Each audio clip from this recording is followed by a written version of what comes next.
Hello friends, welcome to the channel. So 4 days ago I came out with a video on Hindenburg report, right? Hindenburg report ने पूरा तहलका मचा रखा है, ठीक है.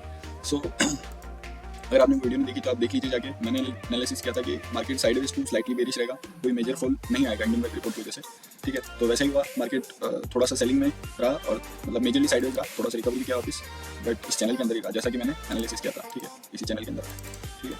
तो अभी क्या हुआ है कि मधावी जी बुच ने एक 15 पॉइंट की एक रिपोर्ट वो की है उसके काउंटर में, ठीक है, और उसके काउंटर में हिंडनबर्ग ने वापस एक रिपोर्ट करी है पब्लिश, ठीक है. तो देखा जाए तो उन 15 पॉइंट में सीधा सीधा मतलब एलिगेशंस को नकारा गया है, लेकिन ऐसा कोई हार्डकोर प्रूफ नहीं दिया है कि ये सिर्फ एलिगेशंस है और कैरेक्टर असैसिनेशन है, ऐसा सिर्फ उन्होंने बोला है, उसके खिलाफ कोई प्रूफ नहीं दिया है, ठीक है. तो आई डोंट नो इसके बारे में, मतलब जब चीज़ें क्लियर होगी, बाहर आएगी तभी पता चलेगा, ठीक है. लेकिन एज इन्वेस्टर्स एंड ट्रेडर्स हमको क्या करना चाहिए कि हमको अपना जो स्ट्रेटेजी है, अपना जो एनालिसिस है, उसी पे ट्रस्ट करना चाहिए मोर देन एवर. ऐसे टाइम्स पे ही अपना एनालिसिस सबसे ज़्यादा काम आता है, ठीक है, ना कि न्यूज़ को देख के हमें रिएक्ट करना चाहिए और या फिर पैनिक करना चाहिए कि अपनी सारी पोजीशंस बेच के मार्केट से आउट हो जाना चाहिए या फिर something doing very in panic. It's not advisable, ठीक है. तो हमें ये नहीं करना चाहिए, हमें अपने फ्रेमवर्क पे बिलीव होना चाहिए, ठीक है. ऐसा कोई हार्डकोर एक्शन नहीं लिया गया सेबी या सेबी चेयरपर्सन के द्वारा या फिर अडानी ग्रुप के द्वारा कि नहीं ये सिर्फ एलिगेशंस है. अगर उनके पास सही में कोई हार्डकोर प्रूफ होता तो मे बी इंटरनेशनल कोर्ट में जाते या फिर कोई अलग से एक स्टैंडिंग कमेटी बनाते, ठीक है. लेकिन हो सकता है वो सब प्रोसेस में हो, ठीक है. तो हमको उसके बारे में पता नहीं है, पॉलिटिकल स्टैंड हमको लेना भी नहीं चाहिए, ठीक है. एज इन्वेस्टर्स हमको अपने रिस्क मैनेजमेंट पे फोकस रखना चाहिए कि कोई भी अगर मतलब ऐसा इवेंट हो, कोई भी क्रैश आने वाला हो तो हमारा रिस्क मैनेजमेंट ऑटोमेटिकली हमको बाहर कर दे मार्केट से, ठीक है. ऐसा हमारा रिस्क मैनेजमेंट होना चाहिए, ठीक है. तो हमको बस कॉशियस रहने की जरूरत है ना कि पैनिक करने की, ठीक है. और हमें अपने एनालिसिस पे करना चाहिए. तो टेक्निकल एनालिसिस पे मैं बिलीव करता हूँ, क्योंकि टेक्निकल जो है इफेक्ट है और फंडामेंटल्स या मैक्रो जो भी न्यूज़ होती है वो कॉज है, ठीक है. तो इफेक्ट के अंदर सारा कॉज ऑलरेडी एम्बेडेड है, ठीक है. तो price is a leading indicator, ठीक है. तो अगर कुछ भी मेजर फॉल आने वाला होता तो अभी तक आ चुका होता, बिकॉज प्राइस लैगिंग इंडिकेटर नहीं है, लीडिंग इंडिकेटर है, ठीक है. तो हम उसके हिसाब से अपना एनालिसिस करते हैं एक बार, ठीक है.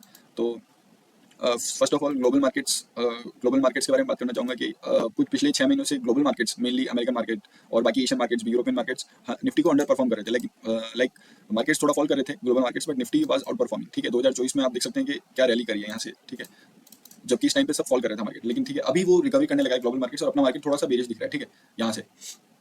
तो थोड़ा बहुत रिकवरी कर रहा है मार्केट, ऐसा नहीं कि ग्लोबल मार्केट भाग चुका है, ठीक है. तो लॉ ऑफ एवरेजेस ये कहता है कि मतलब सब कुछ वापस एवरेज के पास आता है, ठीक है. तो अपना मार्केट भी थोड़ा ग्लोबलाइजेशन का जमाना, तो अपना मार्केट भी थोड़ा रिएक्ट करेगा, ठीक है. ग्लोबल मार्केट अगर साइडवेज रहा है या फिर बेरिश रहा है तो अपना मार्केट भी थोड़ा सा करेक्शन दिखाएगा, ठीक है. और 5 से 10% कोई क्रैश नहीं होता है, ठीक है. 5 से 10% करेक्शन कभी भी आ सकता है मार्केट में, ठीक है. तो उससे ज़्यादा डरना नहीं चाहिए, ठीक है. सो अपने मार्केट के लेवल्स निकालने का ट्राई करते हैं कि क्या हो सकता है, ठीक है, आज या फिर मिड टर्म सिनेरियो क्या हो सकता है, ठीक है. सो ये वीकली चार्ट है, वीकली के अंदर मार्केट इज लुकिंग बुलिश, ठीक है. कोई दिक्कत नहीं है यहाँ पर, बस अपने इस एवरेज से काफ़ी दूर जा चुका है, तो थोड़ा सा एवरेज के पास आने की कोशिश कर सकता है, ठीक है. ओके, ये तो गई. अब थोड़ा सा हम लेवल्स निकालते हैं, इसके अंदर कुछ इंटरेस्टिंग लेवल्स दिखते हैं, तो ठीक है. यहाँ पर मुझे एक ट्रेंड लाइन दिख रही है जिससे बार बार रेजिस्टेंस लिया है, ठीक है.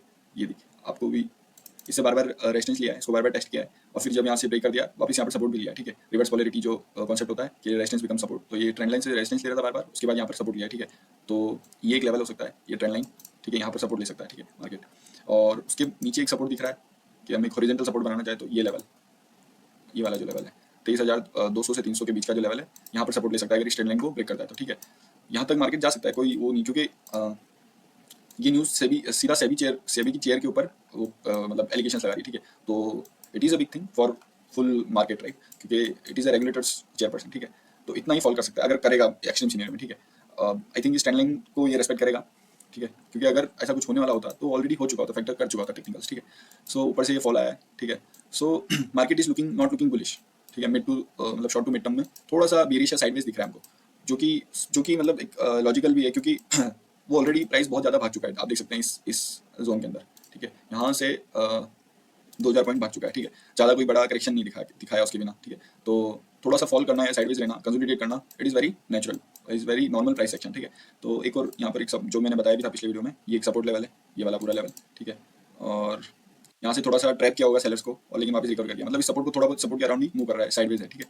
और यहाँ पर एक स्ट्रॉन्ग रेजिस्टेंस दिख रहा है, ठीक है. इस रेजिस्टेंस को ये तोड़ नहीं पा रहा है, ठीक है. स्ट्रॉन्ग रेजिस्टेंस दिख रहा है, ठीक है. अगर हम और छोटी टाइम फ्रेम में जाए तो यहाँ पर भी एक ट्रेंड लाइन बनेगी, ठीक है. इस ट्रेंड लाइन से मतलब हाई राइज लगा रहा है, लेकिन इतना शॉर्ट टर्म में काम नहीं करता हूँ मैं, ठीक है. मैं डेली टाइम फ्रेम से डेली टाइम फ्रेम भी मेरा सबसे छोटा टाइम फ्रेम रहता है। तो यहाँ से लोअर लोज लगाता हुआ दिख रहा है, ठीक है। पहले यहाँ से नीचे गया, फिर अब थोड़ा सा मतलब क्या बोलते हैं, पुल बैक किया और वापस यहाँ से लोअर लोज लगाते हुए दिख सकता है, ठीक है। या फिर यहाँ पर और कंसोलिडेट कर सकता है। अगर इसको वापस यहाँ से कंसोलिडेट के ऊपर जाना होगा तो यहीं इसी रेंज में थोड़ा कंसोलिडेशन दिखा सकता है, जो कि एक हेल्दी बिहेवियर होगा, ठीक है। यहाँ से बुलिशनेस इस रेजिस्टेंस को तोड़ दे ऐसा दिख नहीं रहा है अभी, थोड़ा और कंसोलिडेट करेगा या फिर थोड़ा सा लोअर लोज लगाते हुए यहाँ से रिजेक्शन लेते हुए नीचे आ सकता है, ठीक है। तो ये लेवल्स वॉच आउट करने के लिए होंगे। ये ट्रेंड लाइन का लेवल जो है मतलब 23,700 से 800, 23,800 से 23,850 के आसपास का जो लेवल है, ठीक है, ये आप वॉच आउट कर सकते हैं। उसके बाद अगर इसको ब्रेक करता है तो 23,200 का जो लेवल है वो बहुत ही की लेवल रहेगा, ठीक है। इसको ब्रेक करता है तो हम एक सेलर मार्केट के अंदर पूरी तरह से सेलर मार्केट हो जाएगा वो, मतलब, ठीक है। तो तभी तक ये एनालिसिस है, हमको इसके ऊपर काम करना चाहिए। और एक बार आर्ली टाइम फ्रेम पे भी देख सकते हैं हम, ये एक ट्रेंड लाइन बन रही है, ठीक है, एक्यूरेट ट्रेंड लाइन ऐसी कुछ बन रही है, ठीक है। तो यहाँ से थोड़ा सा सपोर्ट ले रहा है, तो यहाँ पर मतलब यहाँ पर कंसोलिडेट कर सकता है या फिर सेलिंग बहुत ज़्यादा आई है, ठीक है। यहाँ से गैप डाउन इतने बड़े बड़े दिखे हैं, तो यहाँ तक इस ट्रेंड लाइन को ये टेस्ट भी कर सकता है, ठीक है। तो यही लेवल से आपको वॉच आउट करने के लिए, ठीक है।